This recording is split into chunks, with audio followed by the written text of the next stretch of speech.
मित्रों नमस्कार। आप सभी का स्वागत है द पीपुल वॉइस में। मित्रों, आदिवासी सम्मेलन का सफलतापूर्वक आयोजन दिनांक 17 दिसंबर को जनपद चंदौली के मुगल सराय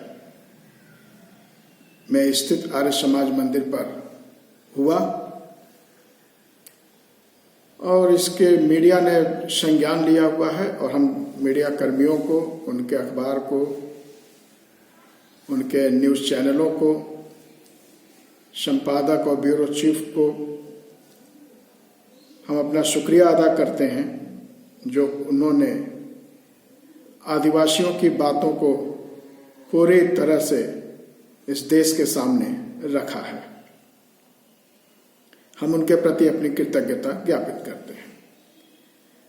उसके अगली कड़ी में हम आपको यह सूचना देना चाहते हैं कि उस सम्मेलन के दौरान आदिवासी कल्याण समिति के द्वारा आदिवासी एजेंडा पेश किया गया था, जिसे सर्वसम्मति से पारित किया गया और वह एजेंडा जिलाधिकारी जनपद चंदौली के माध्यम से महामहिम राष्ट्रपति भारत सरकार नई दिल्ली को भेजा जा रहा है और सम्मानित जिलाधिकारी जी को कल यानी दिनांक 20 दिसंबर को यह एजेंडा उनके कार्यालय में उनको राष्ट्रपति महोदया को प्रेषित करने हेतु ज्ञापित किया जाएगा। आज मैंने महसूस किया है कि इस एजेंडा के बारे में जो लोग सम्मेलन में नहीं पहुंचे उनके लिए मैं पढ़ना चाहता हूं। पढ़ने का उद्देश्य क्या है? हर समाज का अपना एक विकास करने का एजेंडा होना चाहिए, कार्य योजना होनी चाहिए। बिना कार्य योजना का कोई संगठन काम नहीं कर सकता। हम ही काम करें, आदिवासी कल्याण समिति ही कार्य करे, ऐसा इस समिति का कोई उद्देश्य भी नहीं है। उद्देश्य ये है कि जनजातीय समाज के जितने भी ऑर्गेनाइजेशन हैं अपने अपने सामर्थ्य के अनुसार इस एजेंडा पर कार्य करें, शासन प्रशासन की मदद लें, उनके संज्ञान में लाएं और इस कार्य को संचालित करें। इसलिए भी यह एजेंडा पढ़ा जाना जरूरी है।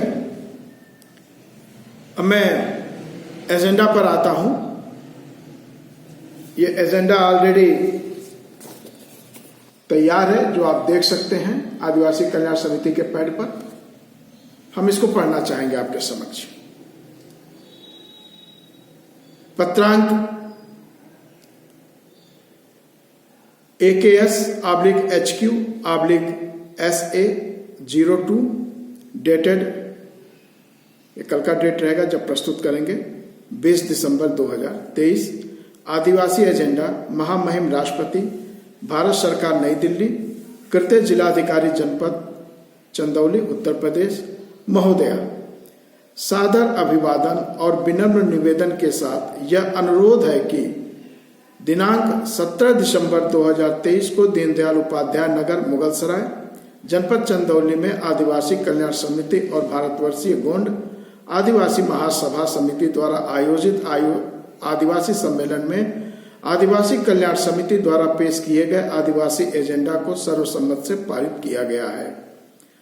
अतः आदिवासी समाज के कल्याणार्थ पारित आदिवासी एजेंडा आपके अवलोकनार्थ एवं इसे लागू करने व आवश्यक कार्रवाई हेतु जिलाधिकारी चंदौली के माध्यम से प्रस्तुत करती है।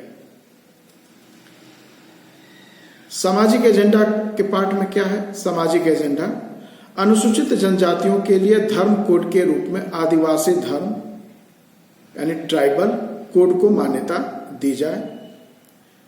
दूसरा, राष्ट्रीय अनुसूचित जनजात आयोग के तर्ज पर राष्ट्रीय महिला अनुसूचित जनजात आयोग की स्थापना की जाए। और उसे राष्ट्रीय महिला आयोग और जनजाति आयोग के तर्ज पर संवैधानिक शक्तियां प्रदान की जाए। तीसरा, उत्तर प्रदेश में राष्ट्रीय अनुसूचित जनजाति आयोग के तर्ज पर प्रादेशिक अनुसूचित जनजाति आयोग की स्थापना की जाए तथा उसे प्रदेश स्तर पर संवैधानिक शक्तियां प्रदान की जाए। चौथा, उत्तर प्रदेश के कतिपय जनपदों को छोड़ अधिकांश जनपदों में गोंड और खरवार जनजातियों को अनुसूचित जनजाति का प्रमाण पत्र निर्बाध ढंग से जारी नहीं हो रहा है, इस पर उचित कार्रवाई की अपेक्षा है। पांचवा, पेशा कानून को प्रभावशाली ढंग से लागू किया जाए। छठवां, वर्तमान में पारित वनाधिकार कानून को वापस लिया जाए और 2006 में पारित वनाधिकार अधिनियम 2006 को यथावत लागू किया जाए।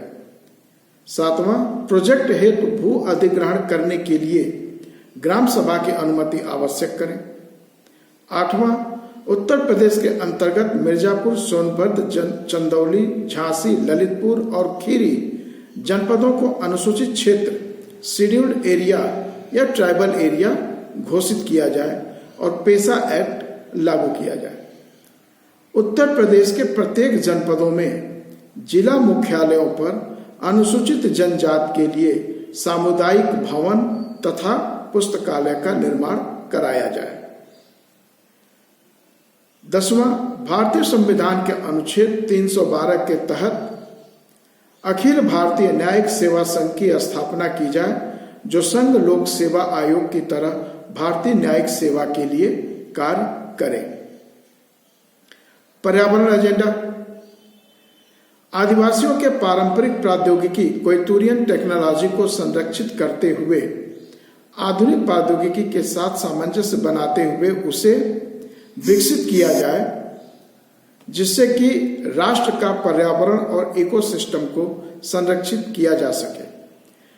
दूसरा, आदिवासी क्षेत्रों में निवासरत नागरिकों का अनावश्यक विस्थापन न किया जाए। किसी भी परियोजना के लिए यदि विस्थापन आवश्यक हो तो परियोजना शुरू होने से पहले विस्थापित होने वालों के लिए पुनर्वास की व्यवस्था की जाए तथा उस परियोजना में उनका प्रतिनिधित्व स्थानीय स्तर पर सुनिश्चित किया जाए। तीसरा, प्राकृतिक संसाधनों का अनावश्यक दोहन न किया जाए। भारत के आवश्यकता के अनुसार इसका उपयोग किए जाने हेतु नीतियां बनाई जाए। चौथा, संयुक्त राष्ट्र संघ के द्वारा आदिवासियों के लिए निर्धारित कार्यक्रमों और उनके मानवाधिकारों को सुनिश्चित किया जाए। आर्थिक एजेंडा, केंद्र सरकार और राज्य सरकार के सरकारी उपक्रमों तथा अर्ध सरकारी उपक्रमों में अनुसूचित जनजाति के बैकलॉग पदों पर शीघ्र नियुक्तियां की जाए। दूसरा, अनुसूचित जनजाति के लिए आरक्षित पदों को केवल और केवल अनुसूचित जनजाति के अभ्यर्थियों द्वारा ही भरा जाए। इसके लिए व्यापक नीतियों और कानूनों का निर्माण किया जाए। तीसरा, निजीकरण को तत्काल बंद करते हुए संविदा और आउटसोर्सिंग को बंद कर अस्थायी नियुक्ति दी जाए। चौथा, अनुसूचित जनजातियों के आर्थिक सशक्तिकरण हेतु ब्याज मुक्त ऋण उपलब्ध कराने हेतु नीतियां बनाई जाए। पांचवा, अनुसूचित जनजातियों के आर्थिक सशक्तिकरण हेतु विशेष योजनाएं और परियोजनाओं का निर्धारण कर उनका संचालन किया जाए। छठवां, अनुसूचित जातियों और अनुसूचित क्षेत्रों में निवास करने वाले लोगों के आर्थिक सशक्तिकरण हेतु उनके द्वारा तैयार घरेलू वस्तुओं, खाद्य पदार्थों, कृषि यंत्रों और वनोपज, गृह उद्योग और कुटीर उद्योग के बिक्री हेतु कर मुक्त निःशुल्क बाजार उपलब्ध करने हेतु नीतियां बनाई जाए। सातवां, अनुसूचित जनजाति के किसानों को बीज, खाद, कीटनाशक और खरपतवार नाशक दवाइयां, पानी, बिजली और कृषि यंत्रों पर पर्याप्त सब्सिडी दी जाए। सोनभद्र, झांसी और ललितपुर के अनुसूचित जनजाति के किसानों को बीज, खाद, कीटनाशक और खरपतवार नाशक दवाइयां, पानी और बिजली निःशुल्क मुफ्त मुहैया कराया जाए। आठवां, अनुसूचित क्षेत्रों में स्थापित विभिन्न परियोजनाओं ऐसी परियोजनाएं जिनसे विस्थापन हुआ है अथवा जिनमें विस्थापन होना है, ऐसी परियोजनाओं में स्थानीय अथवा पीड़ित लोगों से न्यूनतम 50% जगहों को भरा जाए। शिक्षा एवं स्वास्थ्य का एजेंडा। राष्ट्रीय और प्रादेशिक स्तर पर अनुसूचित जनजातियों हेतु व्यावसायिक प्रशिक्षण के लिए मंडल स्तर पर आवासीय सरकारी पॉलिटेक्निक संस्थान और जनपद स्तर पर आवासीय सरकारी औद्योगिकी प्रशिक्षण संस्थान निर्मित किए जाए। दूसरा, राष्ट्रीय और प्रादेशिक स्तर पर अनुसूचित जनजातियों हेतु माध्यमिक शिक्षा या 10+2 स्तर तक की शिक्षा निःशुल्क प्रदान की जाए। राष्ट्रीय और प्रादेशिक स्तर पर अनुसूचित जनजातियों हेतु निर्बाध रूप से छात्रवृत्ति लागू की जाए। राष्ट्रीय और प्रादेशिक स्तर पर अनुसूचित जनजातियों हेतु जिले और तहसील स्तर पर छात्रावास की स्थापना की जाए। पांचवा, सोनभद्र जनपद के प्रत्येक तहसीलों पर और जिला मुख्यालयों पर अनुसूचित जनजाति छात्रावास का निर्माण कराया जाए। छठवां, सोनभद्र जनपद में सरकारी आवागमन के संसाधनों को विकसित कर नियमित रूप से बस और मिनी बस की उपलब्धता ग्रामीण क्षेत्रों में सुनिश्चित कराई जाए। सातवां, सोनभद्र जिले के ग्रामीण अंचलों में पर्याप्त चिकित्सा सुविधा हेतु न्याय पंचायत स्तर तक अस्पताल की स्थापना की जाए तथा एम्बुलेंस सेवा की उपलब्धता भी न्याय पंचायत स्तर तक सुनिश्चित की जाए। प्रतिलिपि सूचनार्थ एवं आवश्यक कार्रवाई हेतु निवेदित महामहिम राज्यपाल उत्तर प्रदेश सरकार लखनऊ। प्रस्तुति डॉक्टर उमेश चंद्र, महासचिव आदिवासी कल्याण समिति। मित्रों, ये सामाजिक एजेंडा सरकार के लिए भी है और हम सब समाज कर्मियों के लिए भी है। ये समाज का एजेंडा सेट किया गया है जिसको आपको अपने जनपद, मंडल, तहसील, ब्लॉक स्तर पर लागू करने की जरूरत है। वहां अधिकारियों से, प्रशासनिक अधिकारियों से आप संपर्क करें और इस एजेंडा के बारे में आप उनसे चर्चा करें और इसके अनुसार उनसे निवेदन करें कि वो इसमें मदद करें और इस कार्य को संचालित करें।